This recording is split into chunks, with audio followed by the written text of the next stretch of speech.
불구하고 가나안 땅을 들어가지 못해요. 교회만 나와서 앉아있는다 보니까 천국 가는 것이 아니라 하나님을 믿어야 돼요. 할렐루야. 분명히 하나님을 믿고 예수 그리스도를 믿고 내 안에 충만한 은혜로 채워져야만 천국 백성이 되는 것입니다. 그래서 이 교회는 그리스도인으로서의 가치를 세워가는 것입니다.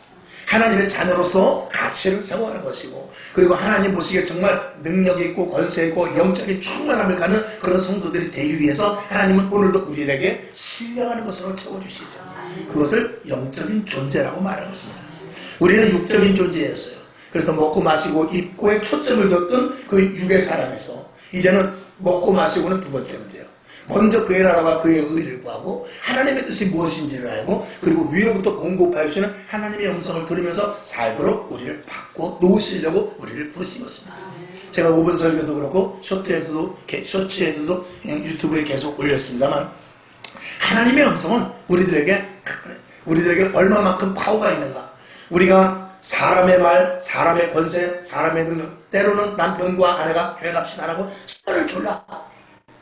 또 때로는 일제시대 때나 6.25 때 보면 우리 목에 칼을 대고 예수 믿으려 안 믿으려 이렇게 막 강압적으로 신앙을 빼앗으려 할 때도 있었어요. 그런데 그런 것들을 이기는 힘은 뭐냐면 주님을 만났을 때 생겨나는 힘입니다. 주님은 우리들에게 여기 주님을 경험하고 주님과 교제하시는 분들도 많습니다만, 그럼에도 불구하고 주님은 어떨 때는 우리에게 짤막하게 한 음성 한마디만 딱 줄 때가 있어요. 내가 너를 사랑한다. 이렇게 한마디 딱 해주시고 다른 말도 없어요. 근데 그 말씀이 얼마만큼 강력하냐면, 이 세상에 어떤 누가 위로해줄 말, 남편과 아내 그리고 많은 그 권력자가 말해준 것보다도 더 큰 파워가 있어서, 그동안 낙망하고 지치고 교회를 다닐까 말까, 그리고 죽어버릴까, 한강으로 갈까, 연안부두로 갈까, 부평으로 갈까 이렇게 생각했던 사람들이 그 예수님께서 주신 말씀, 내가 너를 사랑한다, 이 한마디에 힘을 얻고 능력을 얻고 구원의 확신을 갖고, 그리고 사는 방법, 세상을 보는 눈이 달라지는 것, 이거는 하나님이 공급하여 주는 그 막강한 영적인 파워의 은혜이기 때문에 그런 거예요. 그거는 세상에서는 맛볼 수 없는 거예요.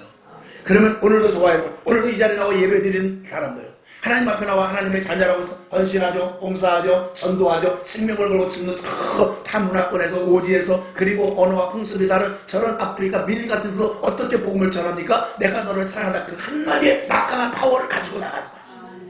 그러니 그것이 있는 사람과 그것이 없는 사람과 신앙의 차이는 전혀 다르죠.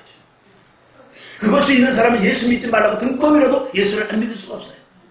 근데 그것이 없는 사람은 매일매일 전화해야 돼요. 집사님 나오세요, 권사님 나오세요, 성도님 나오세요, 요번에 왜 구역예배 빠졌어요, 요번에 왜 소풍 가는데 안 왔어요, 요번에 왜 헌신예배 좀 같이 저녁예배 드리자니까 왜 안 왔어요. 계속 그렇게 권면밖에 할 수 없는 거예요. 똑같이 신앙생활을 하지만 주님의 음성을 듣고 주님을 만나는 사람과 주님을 만나지 못한 사람이 오늘도 방방곡곡에서 한 600만의 성도가 예배를 드립니다. 오늘 여러분 주님의 음성이 들려지기를 주님의 이름으로 축원합니다.